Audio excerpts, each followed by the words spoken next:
melanjutkan materi biologi molekuler yang sebelumnya sudah kita diskusikan, sudah kita bahas pada pertemuan sebelumnya.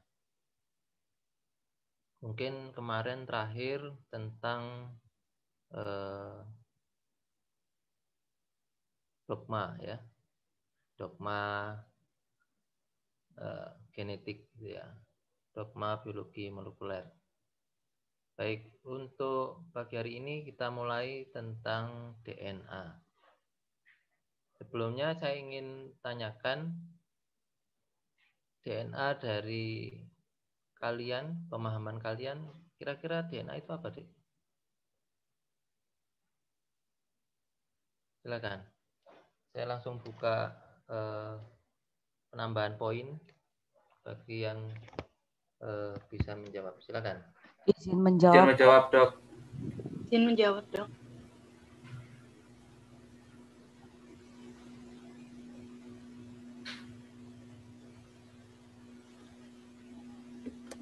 Izin menjawab, Dok.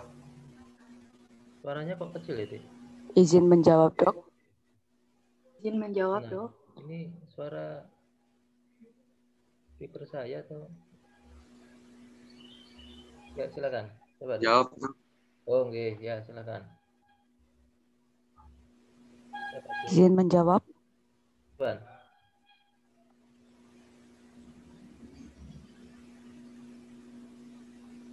Silakan, Dek Ridwan. Perkenalkan, nama saya Muhammad Ridwan Habibi dengan NIM 022. Menurut sepemahaman saya, DNA adalah untaian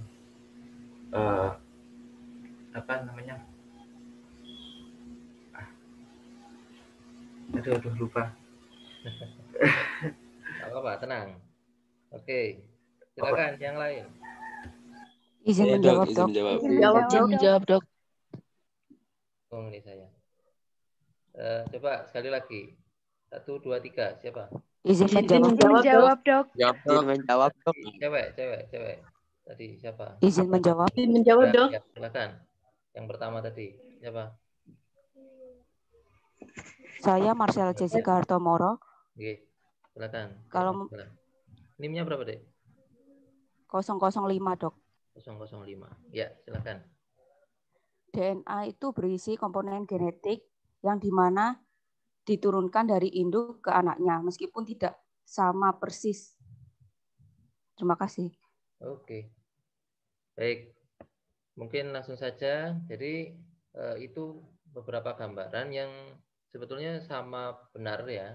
Bahkan kalau bisa dikombinasi itu merupakan jawaban yang kompleks gitu ya tentang pengertian dari DNA. Jadi DNA merupakan untaian ganda yang tersusun oleh 2 rantai polinukleotida yang berbilin yang berisi materi genetik yang diturunkan dari tetuanya. Nah, jadi pengertian sederhananya seperti itu. Jadi untaian ganda yang tersusun oleh 2 rantai polinukleotida yang berpilin. Jadi bentuknya itu seperti pilin, gitu ya, berpilin. Oke, itu pengertian secara sederhana dari DNA. Berikutnya untuk kepanjangan dari DNA itu merupakan deoksiribonukleik asid yang berisi atau memiliki komposisi basa. Jadi basa-basa nitrogen gitu ya. Yang pertama adalah adenin dengan simbol A, kemudian guanin dengan simbol G, kemudian timin dengan simbol T, dan sitosin dengan simbol C. Dan juga berisi atau memiliki komposisi gula ya. Untuk gula-gula yang ada pada DNA yaitu 2-deoksiribosa. Jadi ribosa ini merupakan gula dari DNA, rantai DNA. Jadi kemudian ikatan ya. Jadi ikatan antara basa-basa ini ya itu berupa ikatan hidrogen ya. Jadi nanti ada ikatan adenin dengan timin, kemudian ada guanin dengan sitosin gitu ya. Yang dari berkasnya, jadi berkas untaiannya itu secara fisik atau secara struktur itu ganda. Selain itu juga memiliki pengertian antiparalel. Ya. Jadi antiparalel ini kedua rantai, ya, kedua rantai dari DNA ini mempunyai orientasi yang berlawanan atau disebut antiparalel. Jadi kenapa memiliki bentuk atau struktur antiparalel? Karena dari kedua rantai itu mempunyai orientasi yang berlawanan. Jadi arahnya berlawanan. Jadi ada yang di atas, kemudian arahnya berlawanan. Ada yang ke ujung-ujungnya karena berlawanan antar untaiannya. Jadi untuk ujung yang bawah itu mengarah ke arah dari tiga aksennya itu ke kiri, tapi yang atas untaian tiga aksennya itu ke kanan, sehingga orientasinya berlawanan atau disebut anti paralel. Kemudian sifat yang kedua adalah komplementer. Nah, komplementer ini adalah yang dimaksud adalah ikatan antara adenin dengan timin seperti pada struktur berikutnya ini ya, slide berikutnya, antara adenin dengan timin itu berupa dua ikatan hidrogen. Dua ikatan hidrogen, kemudian pada guanin dengan sitosin itu ada tiga ikatan hidrogen. Nah, spesifitas pasangan basa seperti ini itu disebut sebagai komplementer. Jadi ikatan yang kuat atau ikatan hidrogen dengan dua ikatan pada adenin dengan timin, kemudian guanin dengan sitosin, dengan tiga ikatan ini disebut sebagai bentuk komplementer. Ya. Oke, saya lanjutkan. Jadi ini adalah struktur ikatan antar untaian basa nukleotida yang ada pada rantai DNA. Berikutnya informasi genetik dari rangkaian nukleotida. Yang pertama, sumber informasi sebagai sumber informasi bagi sintesis semua molekul protein pada sel maupun organisme. Jadi pembentukan sel, pembentukan protein ya, yang ada pada sel ataupun pada organisme itu berlangsungnya ya ada pada DNA. Jadi awal mulanya berawal dari DNA.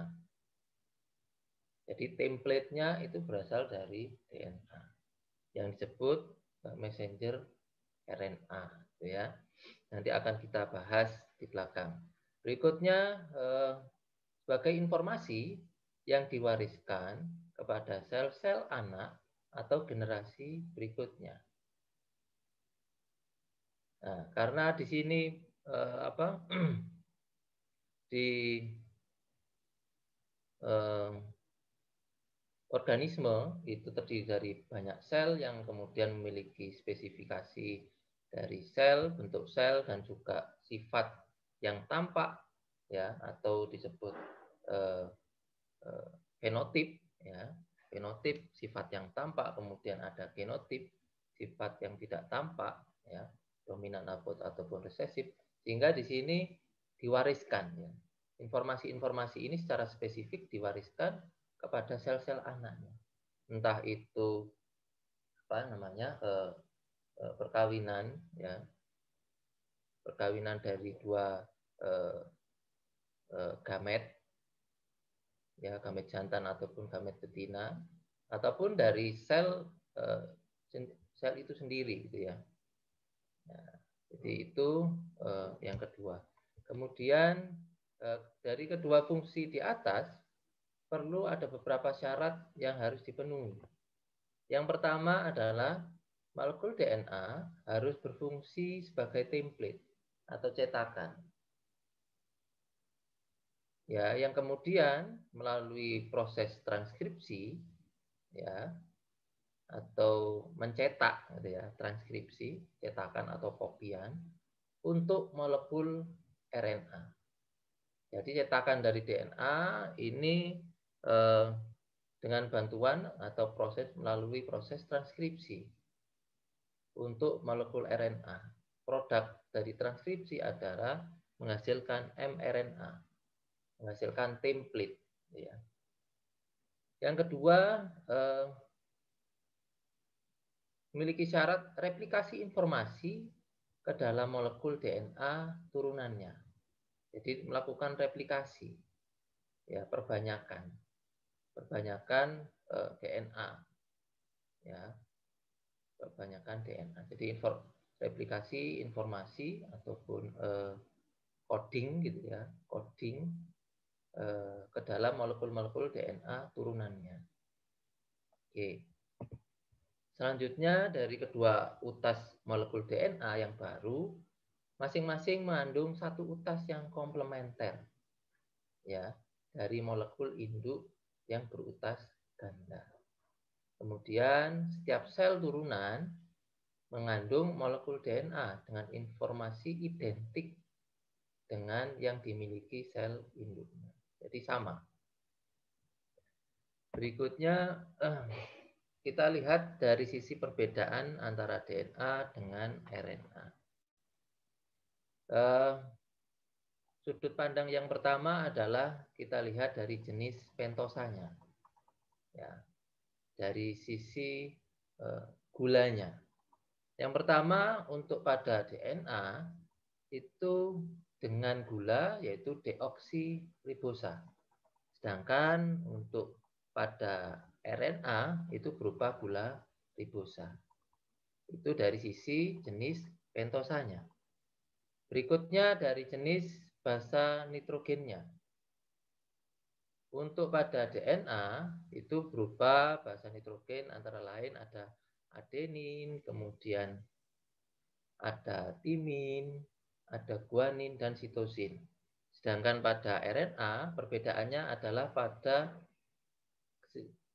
ketika pada DNA itu ada timin, pada RNA adalah urasil, ya. Jadi pada RNA itu ada adenin, urasil, guanin, dan sitosin dari bahasa nitrogennya. Berikutnya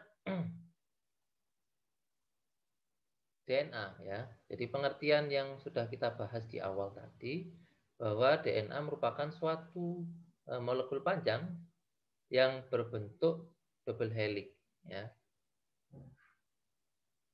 Yang setiap segmennya secara spesifik ya dari DNA mengandung instruksi untuk membuat protein yang spesifik. Jadi setiap sel itu memiliki DNA yang berbeda-beda. Ya, dalam arti adalah codingnya, ya. Coding ataupun tempat promoter ya untuk menghasilkan protein yang spesifik. Yang terekspresi itu dari masing-masing DNA itu berbeda-beda. Jadi rantainya itu rantai panjang. Jadi misalkan ya pada sel yang ada di jaringan kulit dengan sel yang ada di jantung, DNA-nya sama atau beda? Sama. Rantainya sama. Tetapi yang terekspresi ataupun yang kemudian terreplikasi ya, atau menjadi fokus dari transkripsi untuk menghasilkan protein melalui translasi itu area yang tertranskripsi adalah area yang spesifik, ya. Jadi kalau misalkan satu rangkaian gitu ya, misalkan dari sifat kulit ya, misalkan untuk menghasilkan jaringan kulit atau sel kulit, ya, sel kulit itu misalkan untuk kodenya itu UTG misalkan, UTG itu ekspresinya UTG. Tapi untuk rantainya, rantai DNA-nya itu sama dengan yang ada di jantung. Kalau di jantung yang terekspresi untuk melalui kemudian tereplikasi dan terekspresi untuk jantung itu berbeda. Kalau jantung misalkan UAG misalkan. Ya, letak perbedaannya adalah coding yang dibawa atau sifat yang terekspresi, gen yang terekspresi. Ya, secara spesifik menghasilkan protein yang spesifik. Segmen spesifik ini disebut gen. Gen itu membawa sifat-sifat yang spesifik. Itu ya. Jadi kalau pengertian yang lain, jadi kalau DNA merupakan materi genetik yang sebagian besar makhluk hidup termasuk manusia, ya, itu memiliki sifat materi genetik atau blueprint, ya, memiliki informasi genetik blueprint. Dan DNA itu bertanggung jawab untuk menyiapkan pengkopian dan pemindahan informasi genetik di dalam sel dari generasi satu dengan generasi yang lain. Karena DNA akan memindahkan materi genetik yang dibawa ketika terjadi pembelahan sel. Ya, selain itu DNA juga berfungsi sebagai template pada proses sintesis protein secara spesifik. Ya, berikutnya adalah RNA, ya. Kalau misalkan dari sifatnya atau dari strukturnya, RNA ini merupakan polimer nukleotida, tetapi RNA ini memiliki struktur berutas tunggal. Jadi bukan double stranded, kalau DNA itu kan double stranded, sedangkan untuk RNA itu single stranded. Sehingga biasanya ukuran DNA itu lebih kecil dibandingkan DNA. Jadi RNA itu lebih kecil dibandingkan DNA. Untuk bahasa penyusunnya sudah kita bahas sebelumnya, ada adenin, kemudian ada guanin, ada sitosin, dan urasil. Ya, ini yang menggantikan timin pada DNA. Oleh karena berutas tunggal, maka tidak dijumpai pasangan basa dalam RNA seperti pada DNA. Jadi sifat komplementer ikatannya itu tidak ditemui pada RNA. Jadi kemudian untuk gula penyusunnya itu adalah gula ribosa. Dan dari bentuknya itu bentuk makromolekul di ikatan polipeptida yang terbentuk dari rantai panjang dari unit-unit asam amino. Ya. Terdapat 20 macam asam amino pembentuk protein. Kemudian ada 3 jenis nukleotida menentukan satu jenis asam amino, ya. Untuk RNA sendiri itu ada 3 komponen. Ya, komponen yang pertama adalah mRNA atau yang dikenal sebagai messenger RNA. Ya, ada 3 jenis RNA. Messenger RNA. Kemudian yang berikutnya adalah tRNA, yaitu nama lainnya atau kepanjangannya adalah transfer RNA.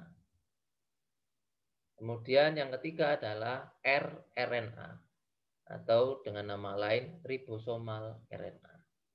Nah, dari ketiganya ini merupakan komponen yang saling melengkapi dan membawa tugasnya masing-masing, gitu ya.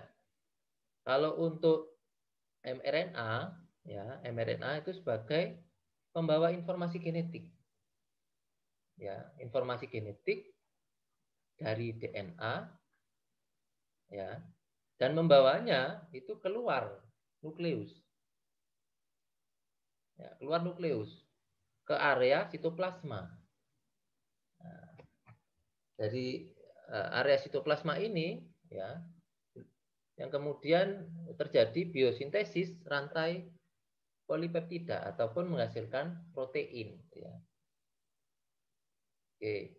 Kemudian jenis yang kedua ya dari RNA adalah tRNA atau transfer RNA yang secara struktur sekunder ketika keluar dari nukleus. Jadi kalau misalkan di nukleusnya itu bentuknya ya panjang. Kemudian ketika keluar dari nukleus berada di sitoplasma atau bentuk struktur sekundernya itu seperti daun kelor. Ya, bentuknya seperti daun kelor. Atau ketika bahasa jurnalnya adalah clove leaf structure. Ya, bentuknya seperti kelor ya. Di mana pada tRNA itu dijumpai ada 4 loop. Ya, ada 4 lipatan. Jadi ada D-loop, kemudian ada antikodon loop. Ya, antikodon ini yang kemudian nanti melakukan binding gitu ya. Binding dengan mRNA ya, mRNA. Untuk menghasilkan protein yang spesifik gitu. Kemudian ada T-loop dan aseptor stem gitu ya. Jadi secara fungsi ya dari tRNA ini membawa residu asam amino yang cocok. Jadi asam amino yang bebas yang berada bebas di area sitoplasma ini coba diikat. Ya, coba diikat oleh tRNA untuk kemudian berikatan yang dibantu ya, dengan bantuan enzim ya, dengan bantuan enzim aminoasil ya, aminoasil RNA sintatase. Nah, dengan bantuan enzim tersebut terjadi attachment antara tRNA dengan asam amino yang bebas tadi. Ya. Yang kemudian membawa tRNA yang ada asam aminonya itu melakukan binding. Jadi bertemu dengan mRNA di rRNA pada ribosomal RNA-nya. Jadi pada ribosom gitu ya. Jadi untuk berfungsi sebagai mesin penerjemah urutan nukleotida yang ada di mRNA. Sehingga dikatakan sebelumnya jadi dalam bentuk triplet codon ya. Ada slide sebelumnya kan ada istilah triplet codon. Nah, triplet codon ini atau triplet coding atau code ini itu memang pada mRNA ataupun pada tRNA itu terdapat codon, ada coding gitu ya. Kalau istilah dari biologi molekulernya itu adalah codon. Jadi mRNA itu terdapat banyak codon.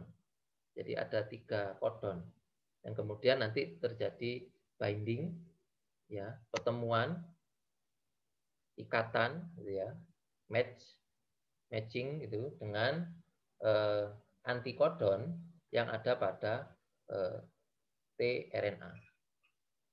Ya, itu sebagai template. Hasil akhirnya adalah sintesis hasil akhirnya adalah polipeptida. Jadi kemudian rRNA atau nama lainnya adalah ribosomal RNA. Merupakan komponen sentral dari ribosom.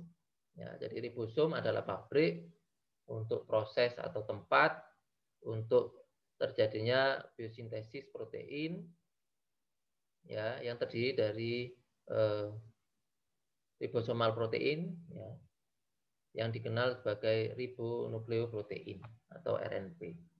Jadi untuk proses rRNA ataupun tRNA itu sama seperti mRNA. Jadi melalui proses transkripsi. Ya. Jadi melalui proses transkripsi juga.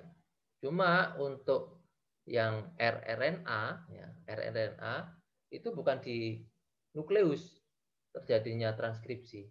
Kalau pada mRNA kemudian tRNA itu proses transkripsinya berada pada nukleus. Tetapi untuk rRNA, ya, jadi kalau di dalam nukleus itu ada mRNA dan tRNA, ya, untuk transkripsinya.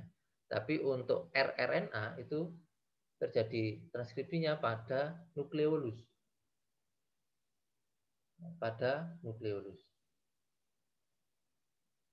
Nah, jadi rRNA ini sebagai penerjemah, ya, tempat. Jadi bekerja dalam mekanisme penerjemah kode ataupun kodon dalam mRNA menjadi asam amino. Jadi sebagai tempatnya. Nah, sebagai tempat lokasinya bertemunya antara mRNA yang berisi kodon atau kode genetik, ya, bertemu dengan atau terjadi matching dengan tRNA yang berisi apa? Triplet kodon, ya, triplet kodon. Baik, selanjutnya itu dari 3 jenis RNA, ya, 3 jenis RNA terjadi mutasi pada urutan DNA, jadi menyebabkan perubahan urutan asam amino yang kemudian terjadi perubahan protein juga. Jadi untuk mutasi sendiri itu ada mutasi atau terjadi delesi titik ataupun insersi. Jadi frame shift mutation. Jadi urutannya yang berbeda ataupun terjadi perubahan dari basa nukleotidanya atau basa hidrogennya, ya. Jadi misalkan dari susunan UTG, ya, UTG-nya tiba-tiba hilang, ke-skip, atau terjadi delesi, maka urutannya berbeda lagi, ya. Oke, selanjutnya kita bahas agak ukurannya lebih besar adalah sel, ya. Jadi kalau misalkan berdasarkan ukuran ataupun berdasarkan ukuran terbesar, yang pertama adalah bentuk inti, yang kedua adalah kromosom, yang paling kecil adalah gen, ya. Sedangkan komponen bagian terluar atau di luar inti sel itu berada pada area sitoplasma. Ya. Untuk sitoplasma ini untuk proses biosintesis protein itu ya terjadi di sitoplasma. Untuk organel selnya yang spesifik adalah pada ribosom, ya. Untuk sel somatis organisme tingkat tinggi, ya, untuk satu set kromosom diploid itu berisi 46, itu berisi, ya, 46 kromosom itu berisi 23 pasang kromosom homolog Y, ya, dan 22 pasang autosom, ditambahkan 1 pasang kromosom seks. Jadi ada XX dan XY. Jadi ini untuk sistem replikasi DNA. Saya lanjutkan. Ini gambarannya. Jadi nanti akan kita bahas lebih dalam untuk transkripsi dan translasi. Pada kenyataan, pada manusia hanya terdapat 30.000 sampai 100.000 protein esensial. Jadi ada bagian DNA yang tidak terekspresi atau disebut non-coding DNA. Jadi ada segmen-segmen DNA merupakan gen-gen struktural maupun gen-gen regulator. Untuk maksud dari gen struktural yaitu suatu gen yang memberikan informasi kode pada sintesis suatu protein. Segmen DNA ini merupakan menentukan urutan asam amino rantai polipeptida yang prosesnya, saya ulangi lagi, yang prosesnya itu bukan pada nukleus, tapi pada sitoplasma. Itu disebut gen struktural. Ya.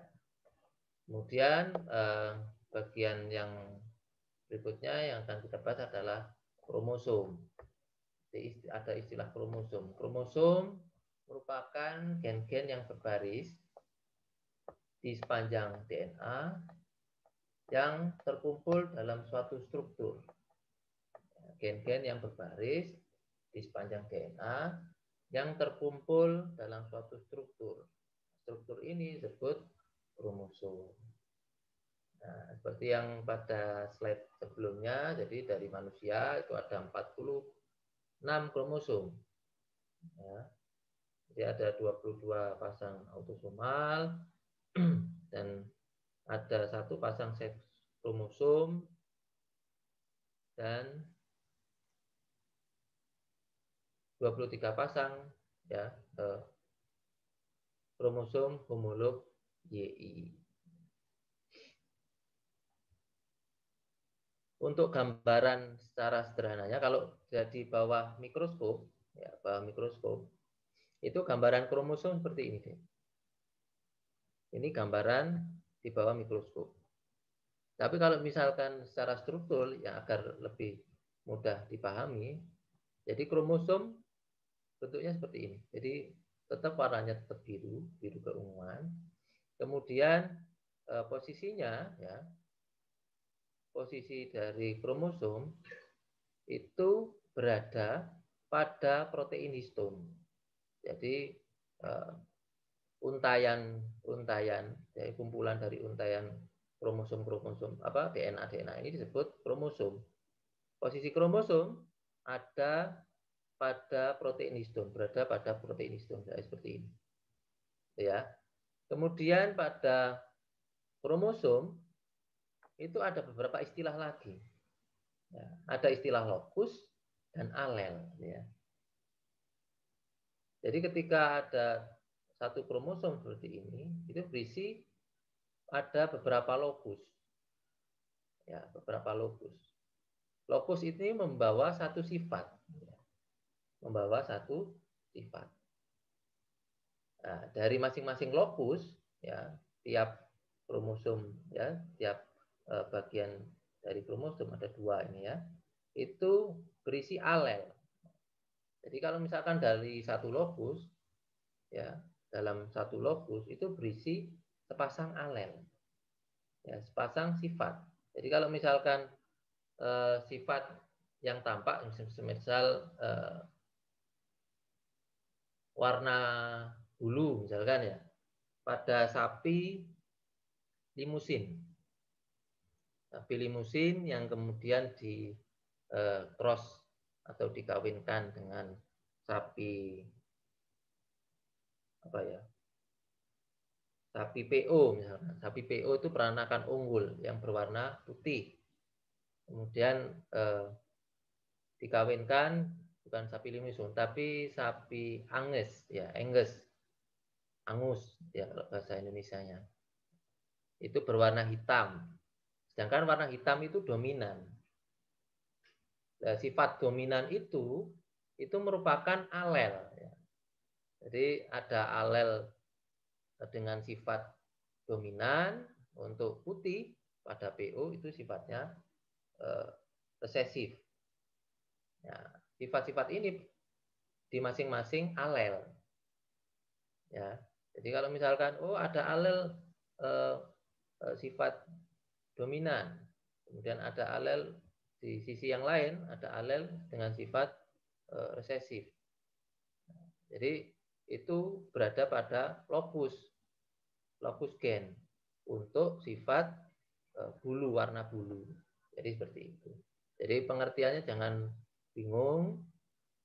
Jadi nanti kalau ada istilah lokus, kemudian ada alel, ingat-ingat bahwa lokus itu merupakan tempat di mana di dalamnya ada sifat, ya, sifat atau sepasang sifat yang dinamakan sepasang alel.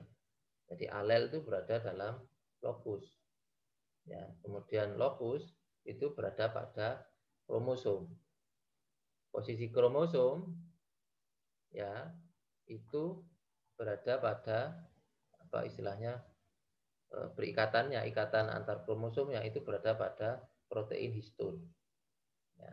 Jadi kalau misalkan dari urutan yang paling besar sel, kemudian kromosom, kemudian ada lokus, alel, yang terakhir adalah gen ataupun DNA. Itu ya. Ya, ini pengertian secara kalau tadi lihat dari struktur gambar gitu ya, kemudian dari sisi pengertian. Jadi alel dalam tubuh manusia terdapat 2 set kromosom yang saling berpasangan. Jadi pasangan yang masing-masing kromosom, ya pasangan dalam masing-masing kromosom disebut alel. Nah, kalau secara bahasa seperti ini, kalian pasti nggak bisa membayangkan sebetulnya alel itu di mana sih? Bingung. Tapi ketika sudah kita bahas sebelumnya, jadi secara visual, gitu ya, strukturnya bagaimana, posisi alel itu di mana, maka memahami pengertian pasangan dalam masing-masing kromosom disebut alel, langsung bisa membayangkan, oh yang dimaksud itu adalah ini. Kemudian alel setiap gen menempati tempatnya yang disebut lokus. Ya, lokus yang sama pada kromosom yang berpasangan. Nah, makin rumit lagi kalau menggunakan istilah seperti ini. Tapi kalau misalkan dilihat dari struktur, ya berisi jadi sepasang alel itu terdapat pada lokus gen pada kromosom yang berpasangan. Jadi untuk paling mudah mengingat memang dari gambar ya. Jadi diingat strukturnya seperti apa, baru kemudian coba diterjemahkan dengan bahasanya sendiri itu mungkin lebih paham gitu ya.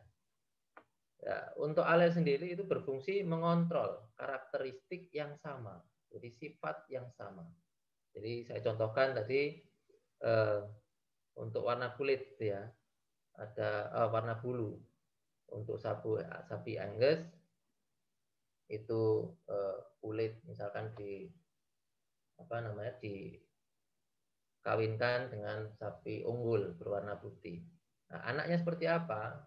Anaknya itu berisi 2 alel, ya, karakteristik yang sama. Jadi ada yang disebut alel dominan dan di sisi yang lain alel resesif. Jadi resesifnya dari induknya yang sapi putih atau sapi PO, sapi unggul. Ya. Alel dominannya warna hitam dari bapaknya, ya sapi Angus. Jadi dari masing-masing alel itu membawa karakteristik ataupun sifat masing-masing. Ada yang dominan maupun yang resesif. Oke, untuk kromosom dalam inti sel, ya, struktur seperti benang pada sel. Kemudian virus di mana didapatkan komponen-komponen yang berhubungan dengan faktor turunan. Untuk kromosom pada organisme eukariotik mengandung 1 mol DNA double helix yang sangat besar. Dan kemudian mengandung banyak sekali gen. Dibagi dalam bagian-bagian. Jadi setiap bagian itu mengawasi trait tertentu atau karakter tertentu atau sifat tertentu.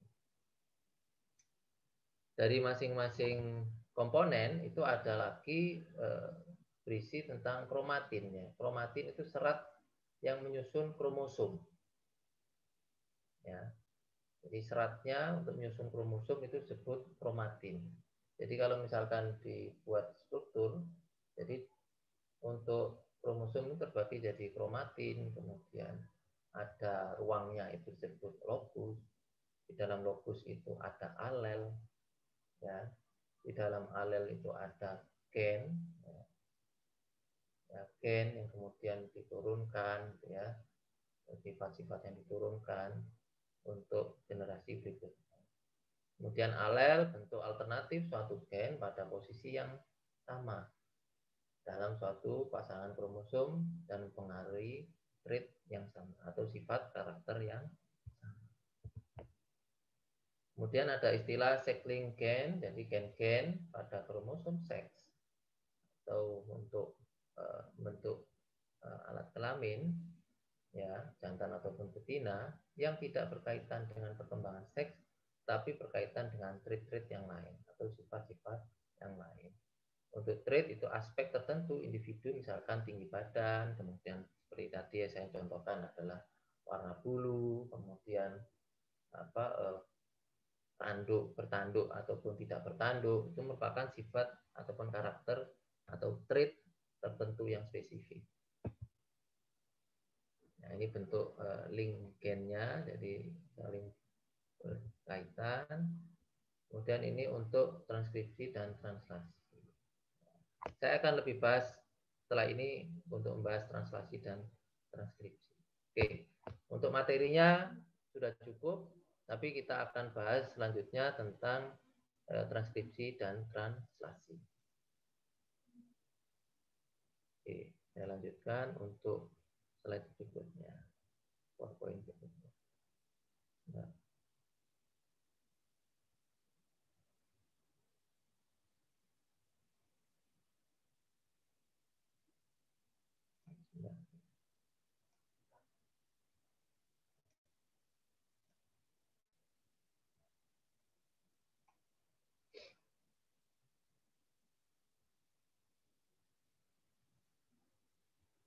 Oke. Jadi yang sudah kalian lihat tadi itu kan gambaran secara singkat ya. Tapi sebetulnya bagaimana sih, Dok? Gambaran secara utuhnya. Ya, secara utuh dari proses transkripsi dan translasi itu. Ya.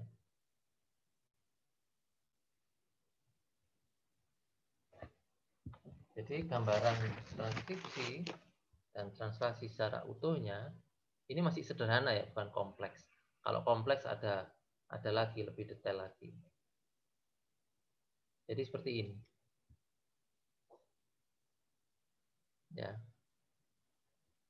Jadi dari transkripsi ya itu berada dalam inti sel. Ada pada dalam nukleus maupun pada nukleolus. Baik, saya jabarkan satu persatu gitu ya. Yang pertama untuk transkripsi.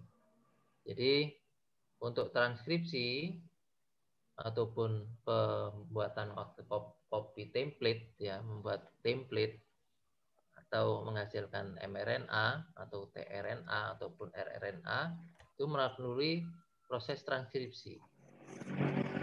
Dari proses transkripsi di sini itu membutuhkan suatu enzim spesifik dari masing-masing jenis ataupun tipe RNA-nya.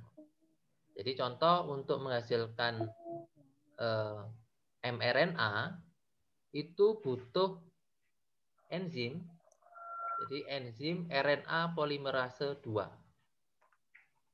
Ya, itu untuk menghasilkan mRNA. Sedangkan untuk menghasilkan tRNA yang di atas ini ya, yang di atas, ini membutuhkan bantuan enzim spesifik yaitu RNA polimerase 3. Jadi hanya beda angka belakangnya saja, ya.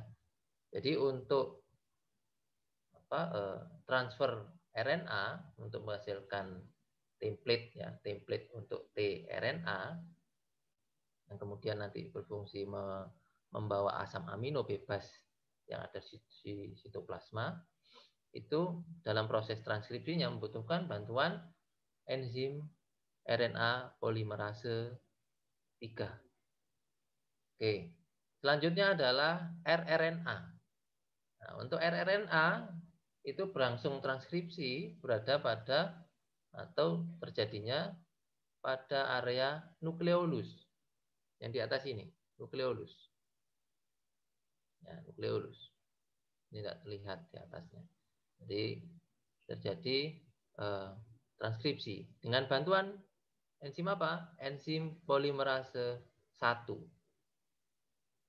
Ya, enzim polimerase 1. Bagaimana secara spesifik untuk transkripsinya, Dok? Jadi gambarannya seperti ini. Jadi dari proses transkripsi sendiri itu ada 3 fase atau 3 tahapan. Tahapan yang pertama adalah tahapan inisiasi. Tahapan yang kedua adalah tahapan elongasi. Dan tahapan yang ketiga adalah terminasi. Untuk tiap tahapan memiliki proses masing-masing, ya. Jadi proses inisiasi merupakan proses permulaan, ya. Permulaan dari transkripsi. Jadi di DNA, ya, di rantai DNA itu ada yang dinamakan promoter. Promoter. Nah, di titik promoter ini, ya, ini merupakan titik awal. Titik awal dari RNA polimerase itu melekat. Ya. Jadi pada tRNA, kemudian pada mRNA maupun pada rRNA itu titik promoternya berbeda-beda, ya. Karena yang akan di copy atau dibuat template-nya itu berbeda, ya. Jadi titik promoternya itu berbeda-beda.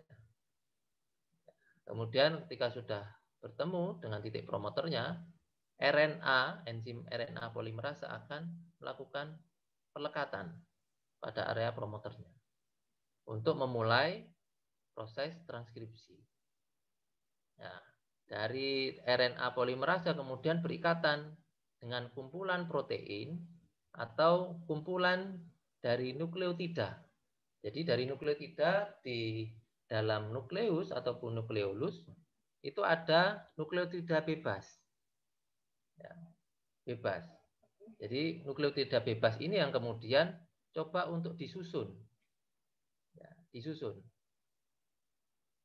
oleh RNA polimerase, ya, untuk membentuk suatu kompleks inisiasi transkripsi.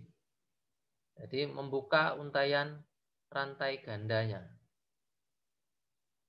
Ya, itu proses inisiasi. Jadi proses permulaan.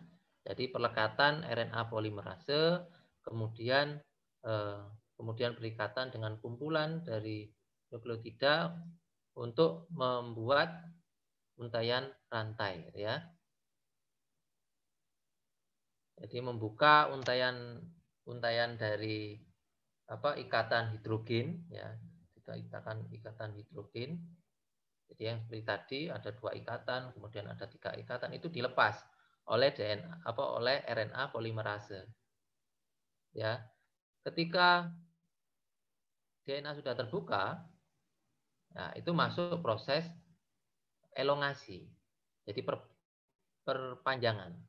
pemanjangan rantai, gitu ya, pada proses transkripsi. Jadi setelah rantai ganda itu terbuka, rantai ganda DNA itu terbuka, ikatan hidrogennya itu sudah terbuka, yang tadi ada timin dengan adenin, gitu, kemudian guanin dengan sitosil itu terbuka, ya, terbuka. Kemudian menyusun untayan nukleotida. Nah, nukleotida yang tadi saya maksud bebas itu tadi itu disusun. Arahnya dari arah 5 aksen ke 3 aksen. Ya, sesuai dengan pasangan basa nitrogennya.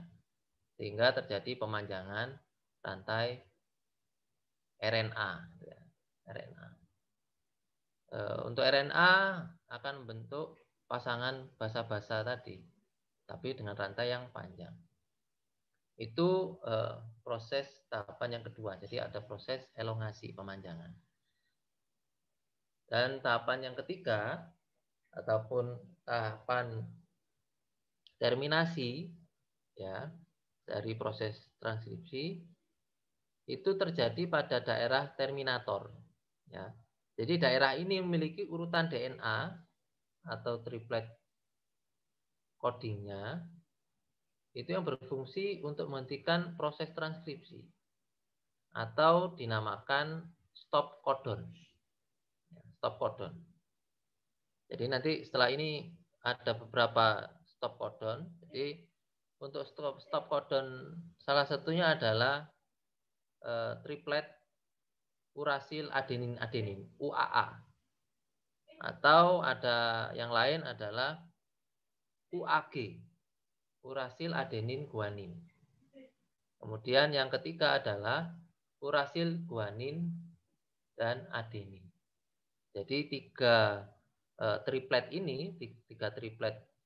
codon ini yang berfungsi sebagai stop codon pada area terminator atau berfungsi sebagai terminasi ya pada untuk mengakhiri proses transkripsi. Jadi ketika sudah ada stop codon ini sudah masuk pemotongan ya, itu maka proses selanjutnya ya transkripsi sudah berakhir ya. Ketika sudah berakhir maka sudah didapatkan RNA hasil transkripsi. Nah, ini yang berperan sebagai stop codon. Jadi ada UAA, UAG, dan UGA. Itu berfungsi sebagai stop codon. Baik. Jadi kemudian kalau misalkan sudah dihasilkan mRNA, kemudian ada rRNA ataupun tRNA, apakah langsung keluar ke area sitoplasma? Belum. Jadi yang dihasilkan itu sebetulnya belum dalam bentuk mRNA, tapi masih dalam bentuk pre-mRNA ataupun pre-rRNA atau pre-tRNA. Masih ada satu tahapan lagi untuk kemudian mRNA, kemudian tRNA maupun rRNA itu keluar ke sitoplasma. Tahapan yang selanjutnya adalah terjadi splicing. Ya, jadi pembuangan ya. Splicing, pembuangan. Jadi kalau misalkan pada pre-mRNA ataupun pre-rRNA ataupun pre-tRNA itu terdapat area yang dinamakan area ekson. Jadi area yang berisi materi genetik ya. Materi genetik atau berisi codon atau coding ya. Sedangkan area yang berikutnya adalah area intron. Area intron ini area yang tidak berisi coding atau tidak berisi materi genetik.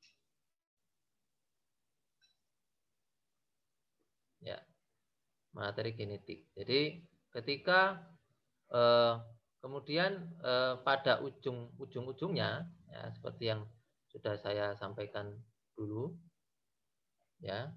Jadi di ujung pada 5 aksen itu ada istilah adalah CAP gitu ya. CAP. Ujung 5 aksen.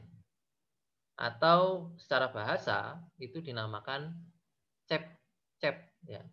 Kalau tulisan mengejanya itu cepet gitu ya, cepet. Chip ya. Yang kalau dalam bahasa Indonesia itu berarti topi. Ya, berarti topi. Sedangkan dari sisi strukturnya chip ini itu berupa 7-metil guanosin trifosfat ya. Itu pada ujung chip ini tadi, CAP. Jadi guanin yang dimodifikasi. Jadi bentuknya itu 7-metil guanosin trifosfat. Sedangkan pada ujung 3 ya, ujung 3 terdapat polietil, gitu ya.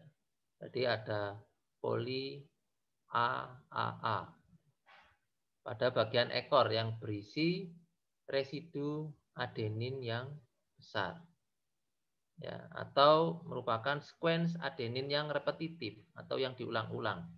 Jadi ada 3 adenin pada ujung 3 aksen, di bagian ekor. Kalau yang chip atau ujung 5 itu merupakan pangkal, atau dimana dinamakan topi atau chip. Oke, dari bagian-bagian ini akhirnya dilakukan splicing. Nah, ketika sudah terjadi splicing, jadi membuang bagian intronnya yang tidak berisi materi genetik atau non-coding DNA.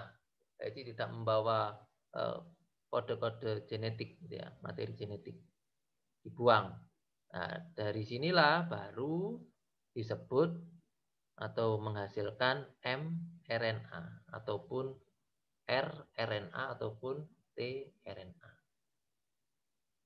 Nah, ketika sudah dalam bentuk hasil akhir dari transkripsi, maka dari ketiganya ini akan keluar, ya, dari nukleus, ya, untuk mRNA dan tRNA keluar dari nukleus ke sitoplasma. Untuk bentuk dari mRNA ketika keluar ke sitoplasma tetap untaian panjang. Tetapi untuk untuk tRNA ketika dari nukleus kemudian keluar ke sitoplasma berubah bentuk. Jadi ada 4 lekukan tadi. Bentuknya seperti apa? Kelor, ya. Seperti kelor bentuknya. Jadi bentuk sekunder atau struktur sekundernya berbentuk kelor, ya. Kemudian untuk rRNA, jadi ketika terjadi menghasilkan pre-RNA, dari masing-masing itu ada peran, ada bentuk lagi, ya. Jadi ada 2 bentuk dari RNA yang rRNA yang dihasilkan dari splicing tadi. Jadi ada bentuk yang kecil, kemudian ada yang bentuk yang besar, atau dinamakan small subunit rRNA atau large subunit rRNA. Nah, ketika pada nukleolus bentuknya masih untaian, tapi ketika keluar pada nukleolus itu bentuknya masih untaian. Ketika keluar masuk ke nukleus, ya, itu bentuknya sudah mulai menggembung. Ya, large subunit bentuknya seperti ini.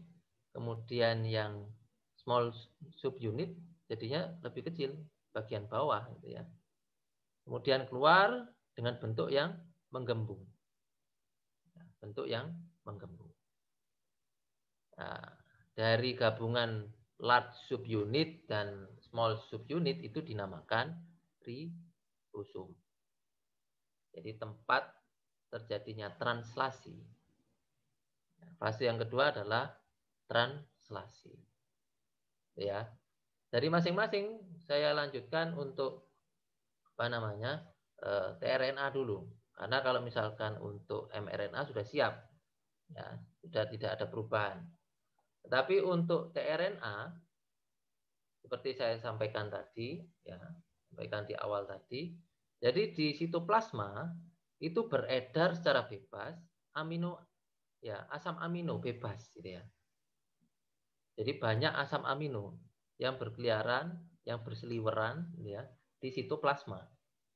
Yang kemudian akan berikatan dengan tRNA, transfer RNA, dengan bantuan enzim aminoasil tRNA sintatase. Ya, dari sinilah maka terjadi ikatan atau attachment dari tRNA dengan amino asid atau asam amino yang spesifik. ya. Ketika sudah sudah berikatan seperti ini, ya, berikatan seperti ini, maka tahap berikutnya adalah proses translasinya, ya. Jadi proses translasi itu berjalan di mana mRNA itu memposisikan diri pada area ribosom, ya, ribosom yang diawali, ya, atau startnya menghimpit pertama atau posisi pertamanya itu pada area CAP, pada area pangkal, pada area topi, gitu ya, pada area 5 aksen. Diawali dari situ, yang kemudian nanti berjalan hingga area area 3 aksen atau poly-A-tail, gitu ya. Dari arahnya dari 5 aksen ke 3 aksen. Jadi translasi itu prosesnya seperti itu.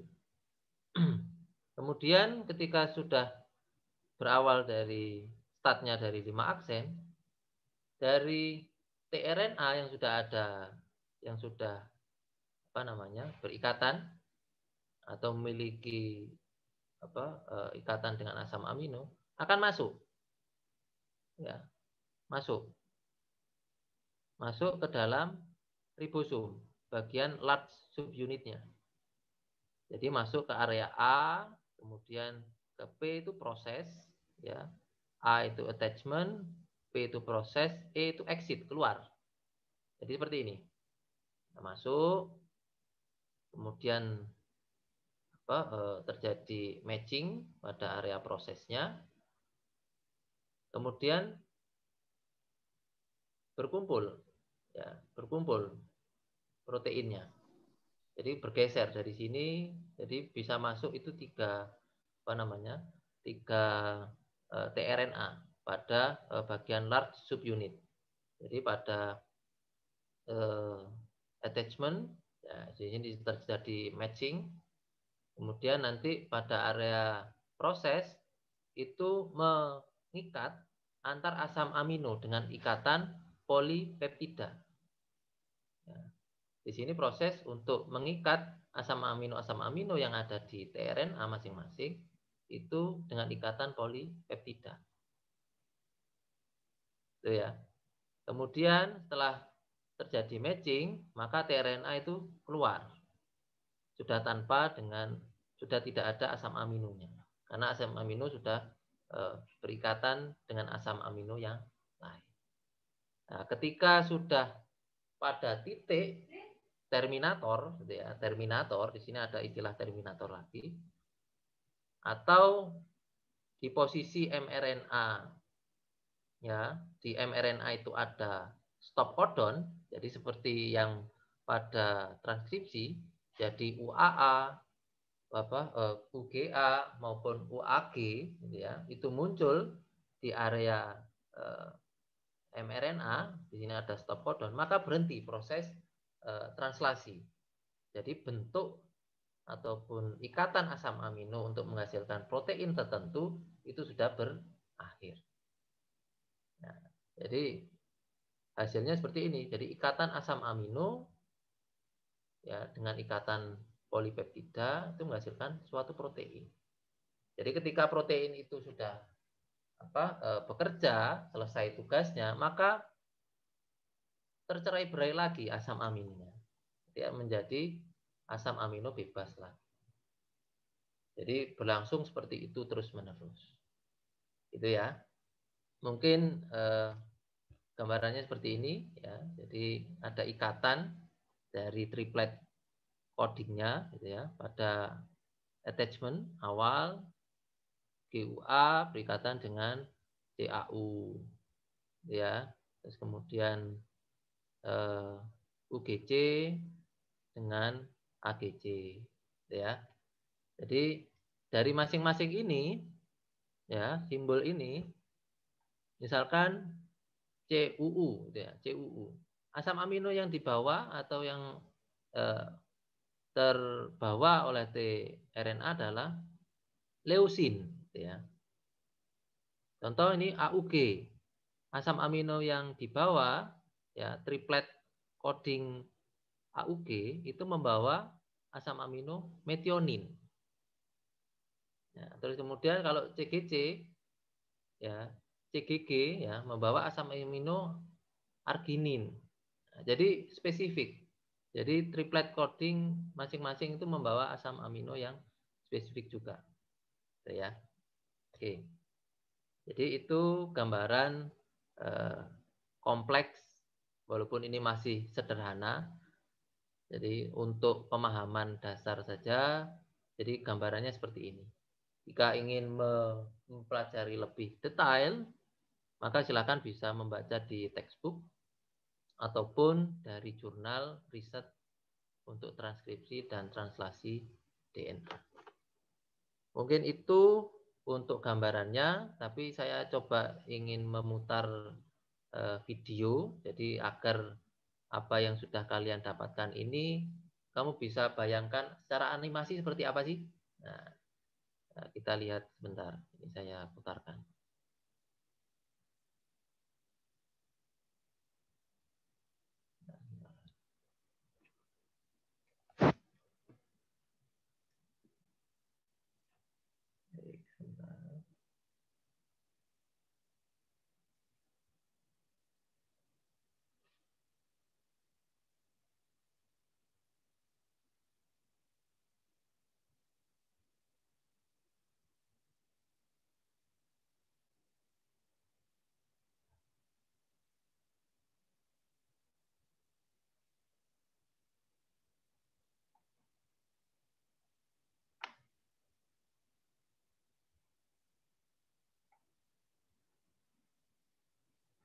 Baik. Ini videonya. Sudah terlihat, Dek? Sudah, Dok. Ya, sudah. Baik, saya putar. Jadi ini gambarannya. Ini adalah sel.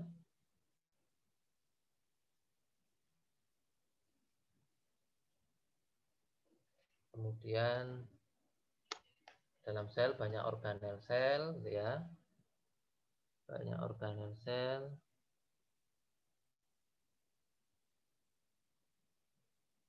Bentar.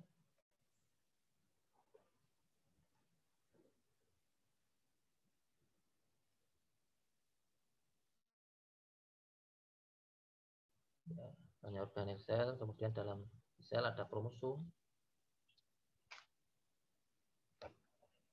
Bentar, suaranya nggak ada ya? Suaranya nggak ada ya?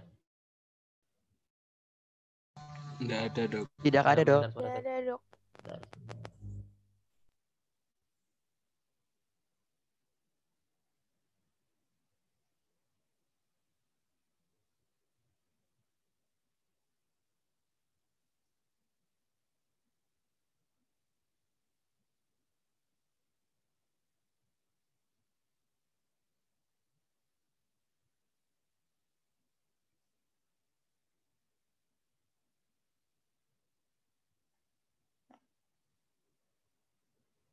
Pairs of chromosomes.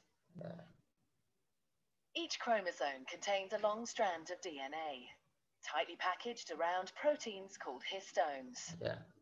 Jadi dalam kromosom protein histone, ya.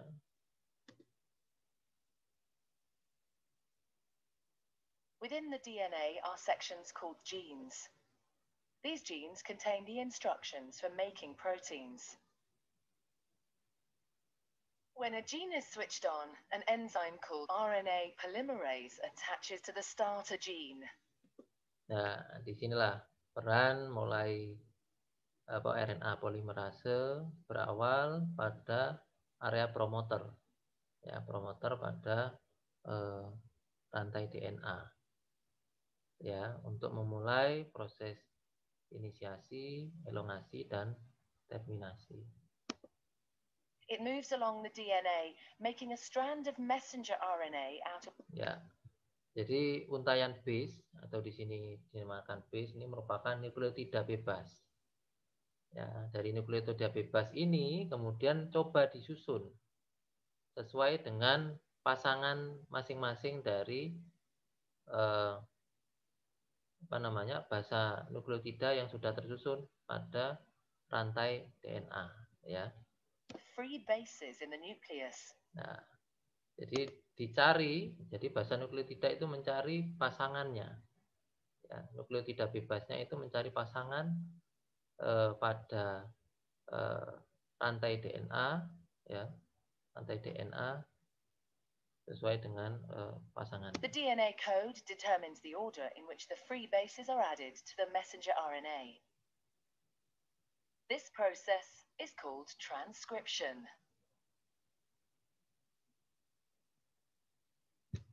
Before the messenger RNA can be used as a template for the production of proteins, it needs to be processed. This involves removing and adding sections of RNA. Nah, ini merupakan splicing tadi ya. Splicing tadi. Jadi membuang area intron. Area intron pada pre-mRNA. The messenger RNA then moves out of the nucleus into the cytoplasm.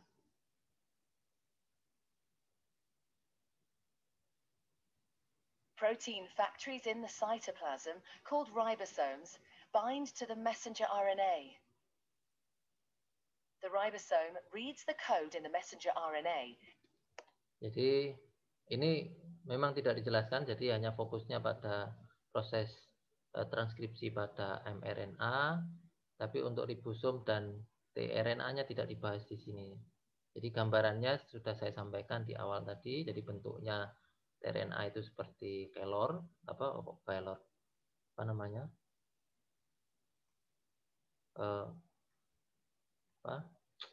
Semanggi. Lupa saya namanya. Ya, semanggi. Ya. Semanggi. Nah, terus kemudian yang sudah ada komponen asam amino yang berikatan dengan tRNA.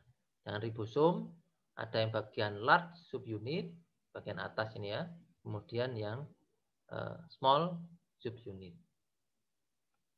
To produce a chain made up of amino acids.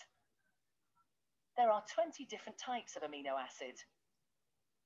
Transfer RNA molecules carry the amino acids to the ribosome. The messenger RNA is read 3 bases at a time. As each triplet is read, a transfer RNA delivers the corresponding amino acid. This is added to a growing chain of amino acids. Once the last amino acid has been added, the chain folds into a complex 3D shape to form the protein. Ya, jadi berhentinya itu karena stop codon tadi. Ya, jadi ada UAA, UAG dan UGA. Jadi itu. Jadi proses terminasi, tetap ada proses terminasi, pemotongan, proses translasi yang kemudian menghasilkan suatu protein spesifik.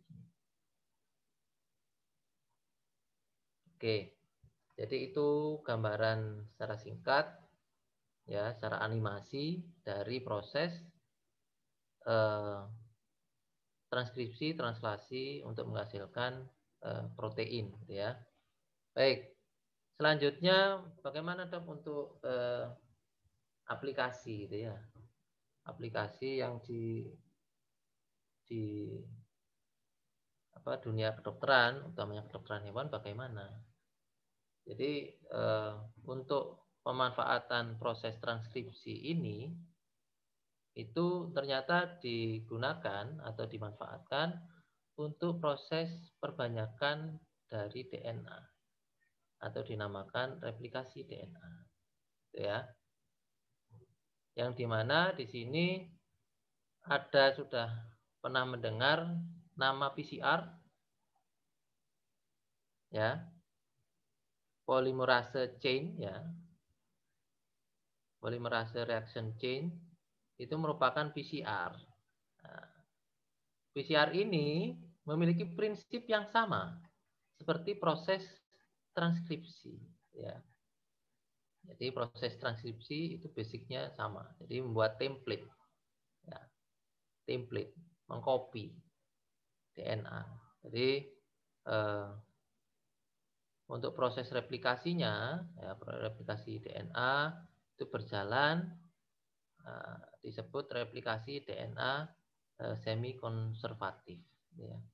Jadi pada prosesnya awal proses itu DNA ya dengan bantuan enzim helikase untuk memisahkan ya, untuk memecah atau memisahkan double helixnya atau disebut unwinding. Kemudian ketika sudah terjadi unwinding, jadi membuka apa namanya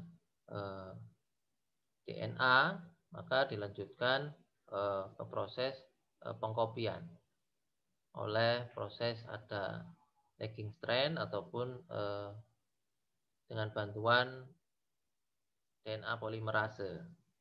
Ya, jadi karena kopinya itu langsung kopi DNA, jadi bukan kopi RNA. Ya, di sini juga ada bantuan enzim DNA polimerase, kemudian ada bantuan enzim DNA ligase. Jadi masing-masing ada punya peran masing-masing.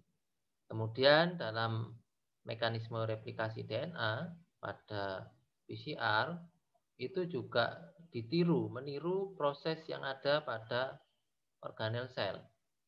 Ya, dengan menggunakan suhu tertentu untuk memperbanyak jumlah rantai DNA. Jadi untuk pertama ada 3 tahapan. Yang pertama adalah tahapan denaturasi. Jadi pemisahan double helix yang tadi dilakukan oleh, kalau pada transkripsi itu oleh RNA polimerase, tapi kalau pada DNA, replikasi DNA itu oleh enzim enzim hilakase gitu ya. Kemudian kalau pada suhu ya, ini memanfaatkan suhu. Jadi dengan suhu 94 sampai 98 derajat Celcius. Kemudian utas DNA-nya itu membuat susunannya itu masuk ke proses selanjutnya, yang kedua adalah annealing. Jadi menggunakan suhu 56 sampai 60 derajat Celcius. Ini untuk proses elongasinya juga. Jadi perpanjangan rantai DNA-nya. Kemudian dilakukan proses pemanjangan ya, yang dinamakan prosesnya extension. Jadi pemanjangan. Oke, untuk gambarannya akan saya berikan animasinya. Bentar. Animasi dari prinsip kerja dari PCR, polymerase chain ya, reaction. Nah,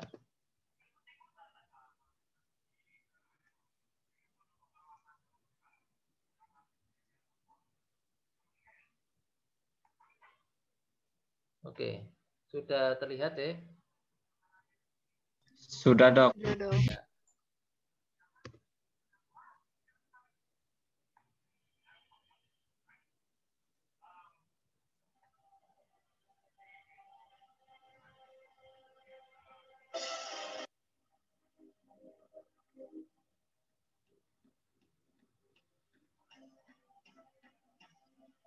Jadi ini sampel dari semua bagian organ manusia ataupun hewan gitu ya, yang ingin kita gandakan untuk DNA-nya gitu ya. Jadi bisa berupa tulang, bisa rambut. Jadi kalau misalkan seperti kasus bayi tertukar gitu ya, ini anakku atau bukan anakku gitu kan ya. Itu kan banyak biasanya di sinetron itu menggunakan dikaitkan dengan PCR gitu ya. Gitu ya. Jadi sama juga seperti kasus COVID gitu ya. Itu juga menggunakan PCR. Karena di semua bagian tubuh organisme itu memiliki rantai yang sama. Cuma yang terekspresi, sifat yang terekspresi itu berbeda-beda. Jadi ada yang berupa rambut, sifat terekspresinya, kemudian ada yang berupa tulang, terekspresinya, kemudian ada berupa organ yang terekspresinya. Tapi untuk rantai DNA secara umum itu sama. Ya, jadi sampelnya itu berasal dari semua bagian organ dari bagian dari organisme. Kemudian dilakukan ekstraksi. Jadi pengecilan ya. Jadi diperkecil ukurannya atau ukuran partikel sampai didapatkan DNA-nya. Ya. Ketika sudah didapatkan DNA-nya, kemudian ingin digandengkan, jadi ada target DNA. Ingin lebih spesifik sifat apa yang ingin digandakan. Ya, misalkan untuk rambut, saya ingin tahu untuk target DNA dari rambut itu dicari.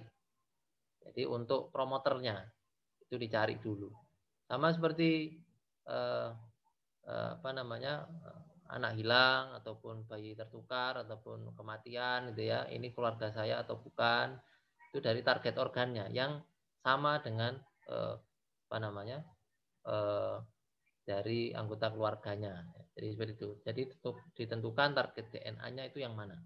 Kemudian baru dimasukkan, diproses menggunakan alat yang dinamakan PCR atau polymerase chain reaction. Nah, melalui PCR kemudian didapatkan banyak kopi DNA seperti ini. Ya.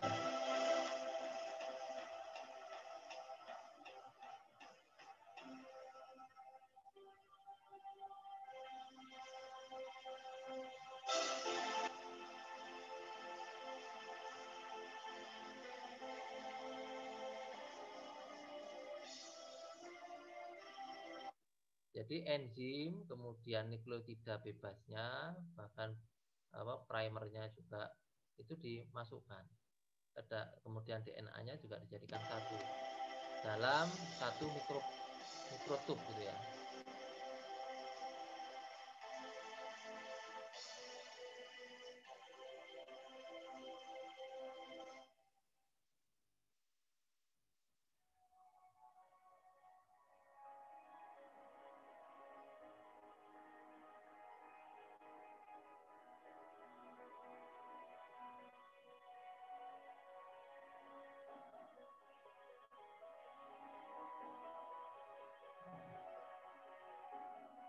Jadi melebar, jadi sudah yang tadinya double stranded, ikatan hidrogennya akhirnya lepas ya dari proses denaturasi pemanasan 95 derajat Celcius.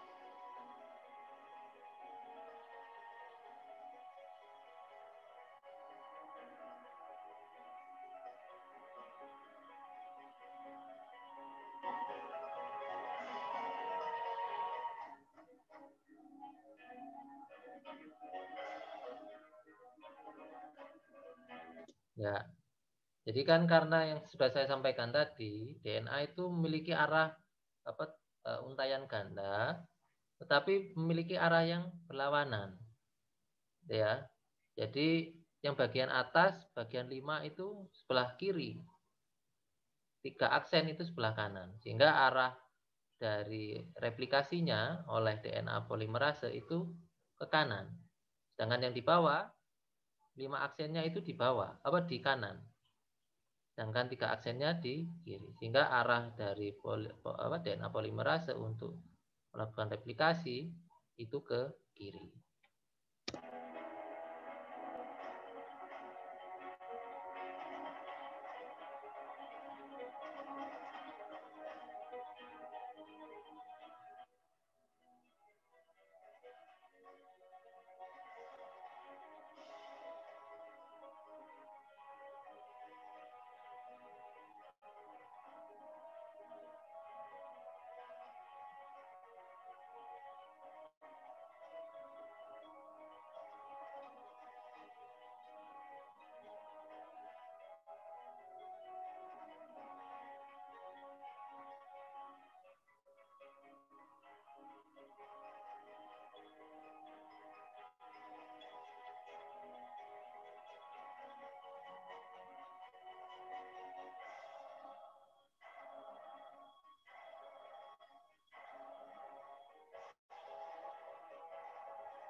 dalam 4 jam itu mendapatkan kopi DNA yang diinginkan, itu sudah berapa ini?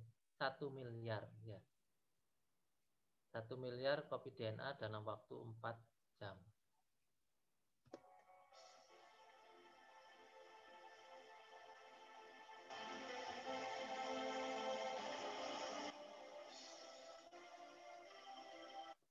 Oke. Mungkin itu gambaran dari PCR, polymerase chain reaction. Baik, untuk pertemuan pagi hari ini mungkin itu saja. Barangkali ada yang mau didiskusikan, Dek, silakan. Permisi dok, izin bertanya. Ya, silakan. Untuk perkenalkan, nama saya Fauzan dengan NIM 026. Untuk yang translasi tadi kan tRNA mengikat asam amino ya dok ya. Nah itu pada saat tRNA mengikat asam amino, mRNA-nya ngapain ya dok ya? Terima kasih. Ya, jadi prosesnya sebetulnya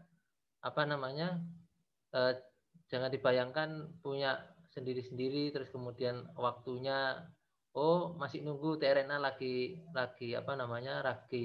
attachment asam amino, tunggu bentar baru nanti kalau sudah siap semua. Jadi sebetulnya prosesnya itu cepat deh ya, prosesnya cepat dan prosesnya itu bersamaan ya, bahkan jumlahnya itu bukan hanya 1 ya, bukan hanya tiga komponen ini saja yang berperan, tapi banyak. Jadi banyak tRNA, banyak rRNA, kemudian banyak mRNA. Dan kemudian langsung berikatan. Dan itu nggak mungkin, ketika butuh protein nih. Ya, ini butuh protein nih. Baru bikin protein. Bukan seperti itu, tapi setiap saat akan menghasilkan protein. Jadi akan terjadi proses transkripsi dan translasi selama organisme ini hidup. Ya, organisme ini hidup, maka proses itu akan terus terjadi, terus dilakukan. Gitu ya. Dan tidak ada istilah nganggur.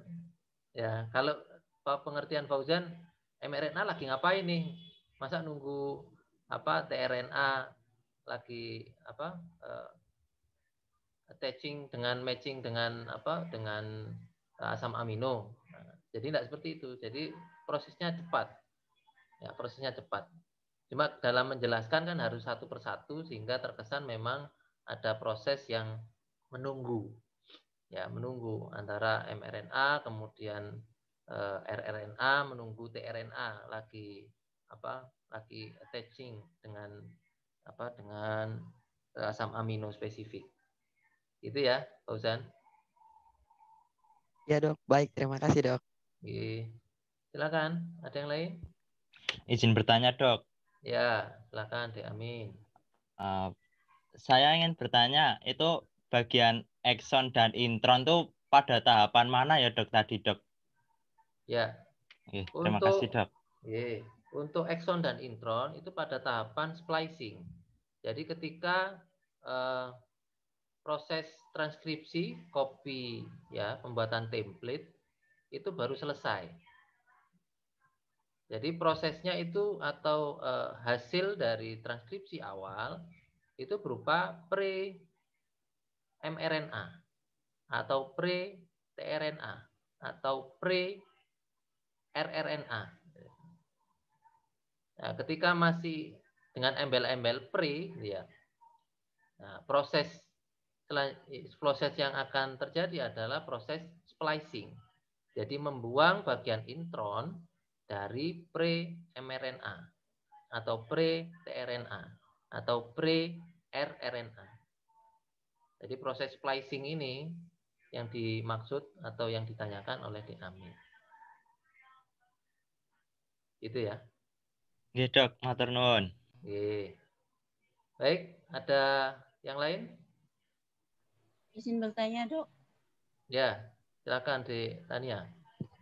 Apabila kita melakukan tes DNA, kan itu kita mengecek pada bagian proteinnya, dokter. Nah, apabila semisal kita mengecek untuk anak yang memiliki kelainan, itu apa bisa sama dan menghasilkan hasil hingga 90% ke atas dengan orang tuanya, dokter? Untuk anak yang keterbelakangan mental itu kan biasanya di susunan rantai proteinnya mengalami kelainan. Terima kasih, dokter. Ya, jadi pertanyaan aplikatif ya. Jadi kalau setahu saya, ya, sepemahaman saya, jadi ketika terjadi kelainan, maka di sana berarti ada sifat, ya, ataupun rangkaian dari DNA yang masuk kategori resesif. Jadi sifat-sifat yang sifatnya bisa terkadang ada rangkaian DNA yang membuat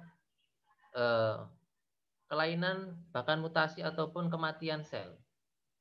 Ya, rangkaian yang memang disebut rangkaian apa namanya? Saya lupa, istilahnya lupa saya. Jadi rangkaian ini yang kemudian coba dianalisis.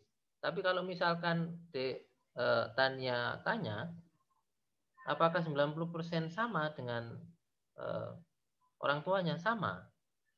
Cuma ketika nanti ketemu dua sifat, ya, atau dua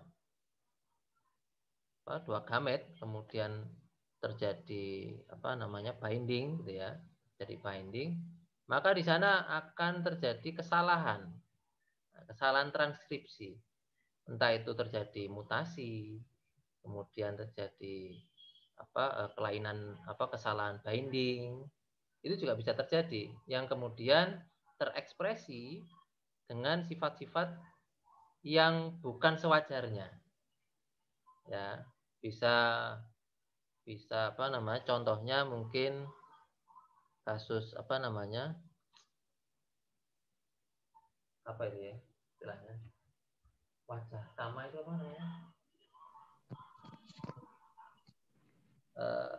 Semacam keterbelakangan mental, mental, ya. Ya. Dengan wajah yang sama kan rata-rata itu sebetulnya juga merupakan kelainan genetik, gitu ya. Jadi karena untaian DNA-nya kemudian itu muncul jadi satu rantai DNA yang membawa sifat-sifat kelainan, gitu ya. Biasanya kecenderungan kalau misalkan berdasarkan literatur itu kelainan mental itu biasanya karena orang tuanya itu terlalu usianya terlalu tua. Jadi jadi terjadi penurunan ataupun terjadi karena konsumsi bahan-bahan yang berbahaya yang kemudian berpotensi untuk merubah susunan DNA atau terjadi mutasi DNA yang kemudian ketika terjadi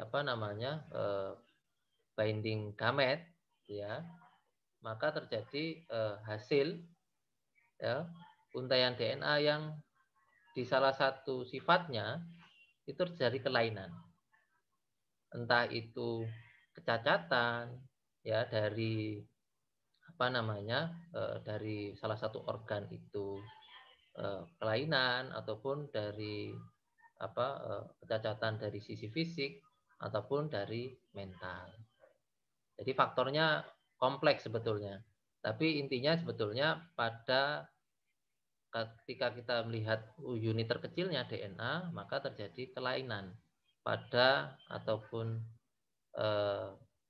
ketidaknormalan, gitu ya, ketidaknormalan pada rantai DNA yang ada ataupun pada binding DNA pada proses transkripsi. Mungkin itu, Dek. Baik, dokter, terima kasih. Oke, silakan. Ada yang lain? Tanya, Dok. Ya. Sebentar, ini namanya siapa, Dek? Siapa? Kenapa masyarakat pengumur Diana? Gimana? Suaranya putus-putus. Ini, Dok. Saya terdengar? Ya, sudah. Kenapa masyarakat pengumur Diana izin bertanya mengapa pesan itu? nitrogen akan dibentuk menjadi asam amino selalu adenin pasangan dengan asil dan guanin pasangan dengan sitosin aktif. Ya, enggak terdengar dengan jelas, Dek. Gimana? Atau mungkin di chat saja. Sambil menunggu silakan, ada yang lain? Izin bertanya, dokter. Ya, silakan, Dek. Nama saya Anastasia, NIM 025. Kan tadi dijelaskan, sex linked gene itu contohnya itu kayak tinggi badan kan. Nah, misalnya orang tua itu dua-duanya tinggi, dokter. Misalnya abang juga tinggi. Terus kalau misalnya kita pendek sendiri itu kenapa, dokter? Ya, jawaban yang jujur ya, pertanyaan yang jujur itu mungkin. Baik, saya mencoba menjelaskan dari sisi genetika saja ya. Jadi di genetika itu ada istilah fenotip, ada genotip, gitu ya. Di SMA mungkin dipelajari itu ya. Ada istilah fenotip dan genotip. Yang menjadi titik perhatian adalah pada genotipnya. Kalau terekspresi misalkan dari ayah, ibu itu tinggi, itu berarti fenotipnya tinggi. Tetapi apakah di genotip itu memungkinkan keturunannya itu sama-sama tinggi? Nah, itu yang harus dicek di sisi genotip. Ya, jadi kalau misalkan kakaknya tinggi kemudian adiknya kurang tinggi gitu ya. Ya. Itu apakah ada kelainan gitu ya? Kelainan itu kalau saya jawab karena dari sisi genotip dari ayah dan ibu itu membawa sifat heterosigot. Ya. Jadi membawa sifat heterosigot bukan homosigot. Jadi heterosigot maksudnya adalah misalkan tinggi badan itu homosigotnya dengan simbol P besar gitu ya. P misalkan. Kemudian ayah ibu itu ternyata heterosigot. Heterosigot dalam arti membawa membawa sifat genotip P besar P kecil. Untuk ayah. Misalkan untuk ibu juga P besar P kecil. Sehingga ketika terjadi perkawinan, maka keturunannya kemungkinan besar sekitar 75%, ya 75% dilihat dari sisi fenotip sifat yang tampak, maka tinggi, ya posturnya tinggi. Tetapi untuk resesifnya sifat yang kurang tinggi ini akan muncul 25%. Ya, nanti akan kita bahas lebih banyak memang di semester 3 gitu ya, di genetika hewan. Tapi secara umum memang seperti itu, Dek. Jadi masih ada persentase di mana sifat resesif ya dari genotip yang dibawa oleh ayah dan ibu itu turun ke anaknya, turun ke keturunannya, atau turun ke kalau misalkan dengan istilah istilah genetik itu F1-nya, ya, filialnya. Jadi seperti itu. Itu ya, Dek Anastasia. Ya, terima kasih, dokter. Ya. Jadi dari Dek Anastasia kemungkinan masih masih memungkinkan, misalkan keturunan Dek Anastasia besok, ya anaknya besok itu bisa tinggi juga ketika suaminya itu P-nya itu P besar atau P besar P kecil. Jadi kemungkinan anaknya akan bisa tinggi kalau misalkan dari suami itu P besar, maka anaknya 100%, ya 100% akan secara fenotip akan tinggi semua. Nah, kecuali kalau misalkan dari kita itu P kecil, terus kemudian pasangan kita itu P besar P kecil, maka kemungkinan juga 25% atau 50% itu tinggi, 50%-nya ikut kurang tinggi. Nah, P kecil. Nah, akhirnya muncul seperti itu. Itu nanti ada perhitungan, kemudian akan kita bahas lebih banyak di ilmu genetika. Itu ya. Sebentar. Tadi raket wong memang. Ya, mengapa basa nitrogen yang akan dibentuk menjadi asam amino selalu adenin berpasangan dengan urasil dan guanin berpasangan dengan sitosin. Ya. Baik. Kalau itu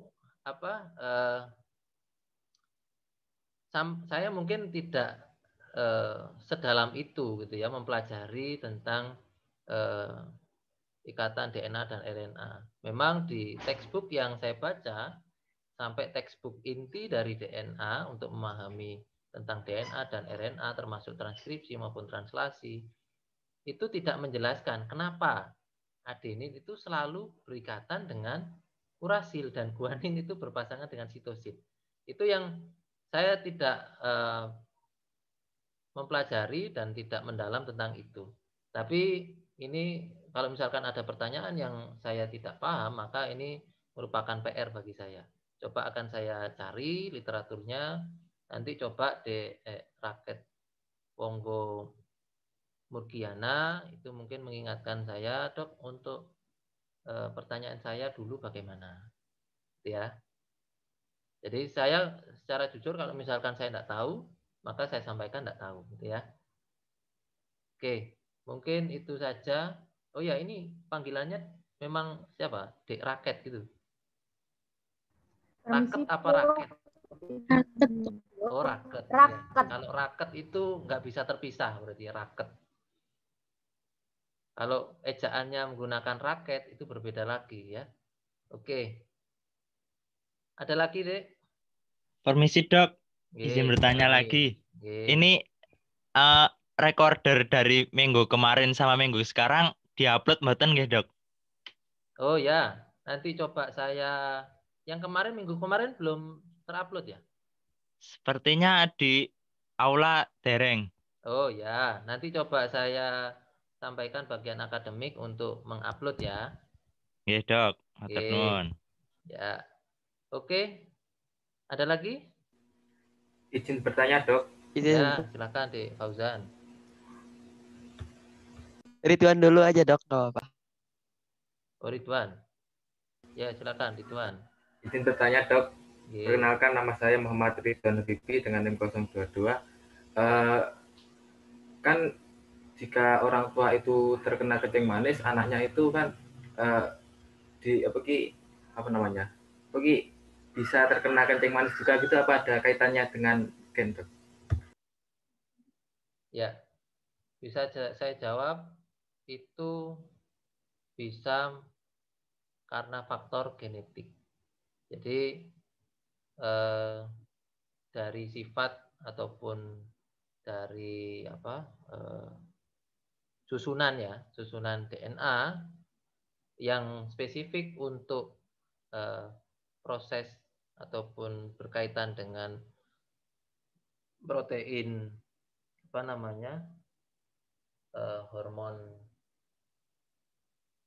hormon untuk diabetes.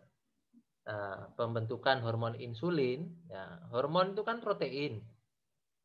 Ya. Ketika produksi hormon insulin itu terganggu, nah, misalkan diingat-ingat untuk menghasilkan protein itu melalui proses transkripsi. Ya. Melalui proses translasi. Yang kemudian juga kembali pada untaian DNA-nya. Jadi memungkinkan ketika DNA dari ayah, DNA dari ibu, dari keduanya itu membawa sifat atau membawa riwayat diabetes, maka memungkinkan untuk menurun ke anaknya. Utamanya yang akan tampak ya secara fenotip itu pada anak lelakinya, anak laki-lakinya.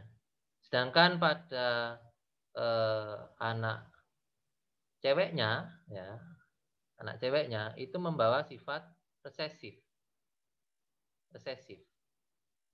Jadi kemungkinan bisa diturunkan ke keturunannya yang berikutnya.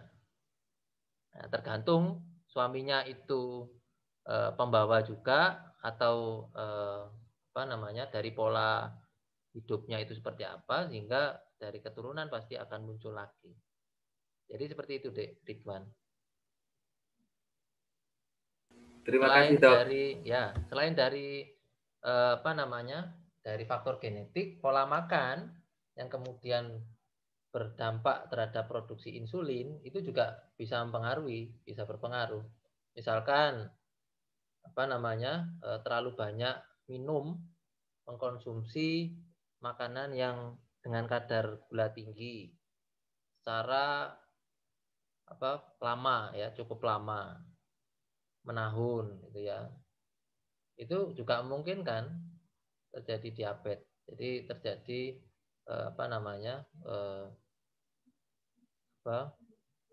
jadi memiliki faktor risiko yang tinggi juga gitu loh. Mungkin itu ya. Tapi secara umum memang dari faktor genetik itu juga berpengaruh terhadap kejadian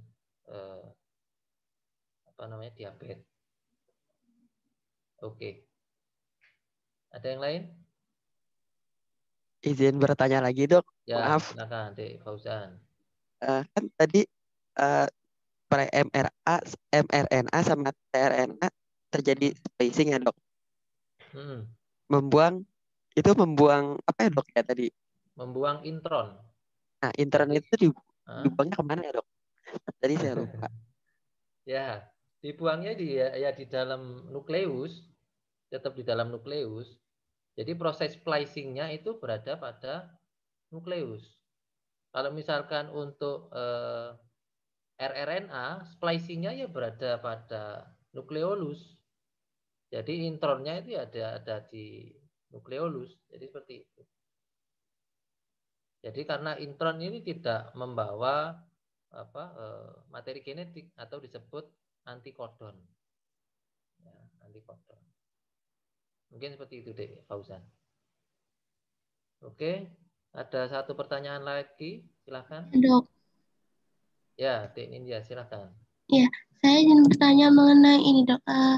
Cara penyimpanannya informasi yang didapat dari sebuah genetik itu gimana ya, Dok? Penyimpanan bagaimana?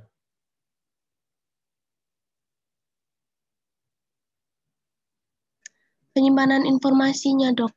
Jadi informasi dari DNA-nya.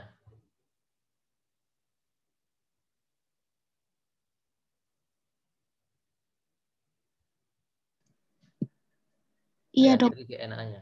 Iya. Oke. Kalau misalkan saya jawab untuk DNA, ya, posisi misalkan organismenya itu mati atau manusianya sudah meninggal, ya, ribuan tahun,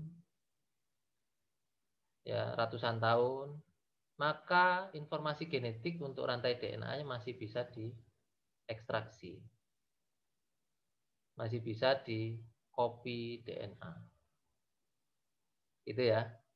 Jadi bisa dibayangkan misalnya ya, makanya film-film scientist ya, walaupun itu sedikit berhayal untuk dinosaurus misalkan, ya, Jurassic Park gitu kan, itu kan berasal dari imajinasi bahwa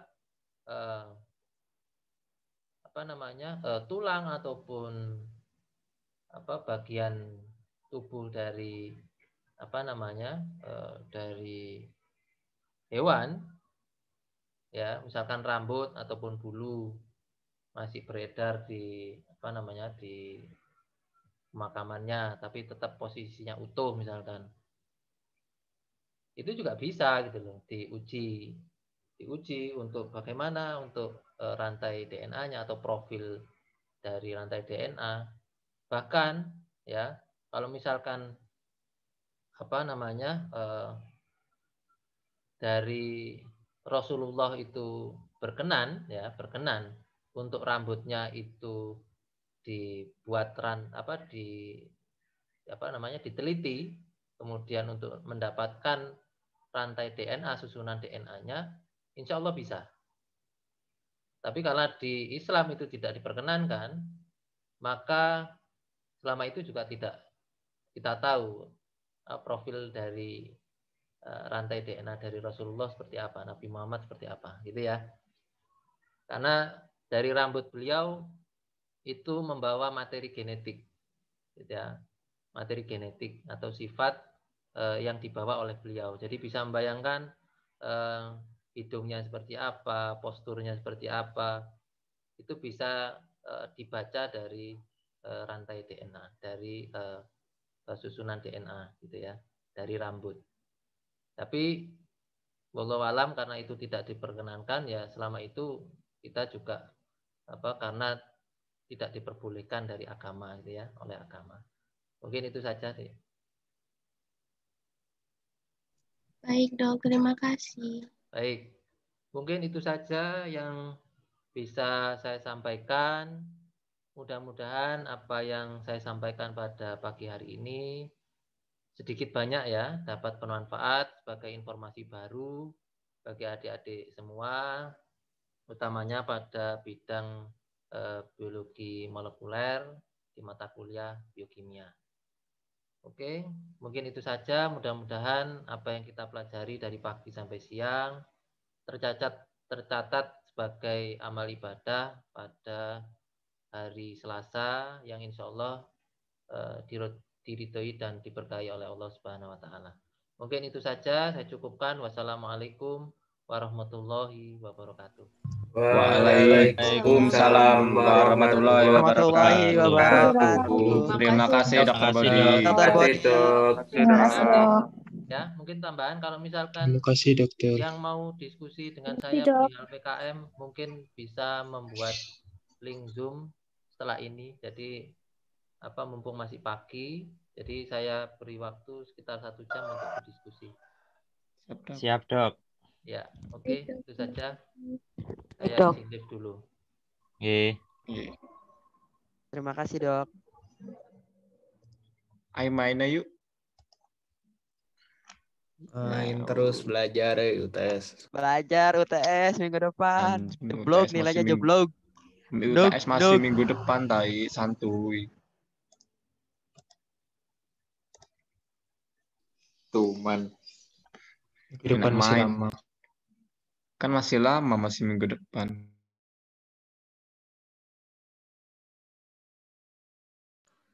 Jan, nyanyi Jan, ayo Jan. Jangan aneh-aneh, Gipar. Mumpung lagi di record. Udah keluar.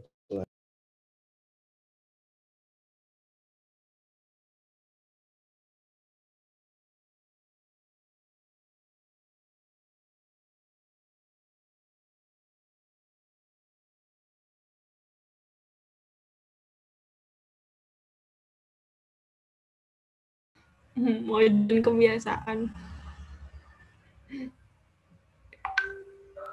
Gue live duluan, ada.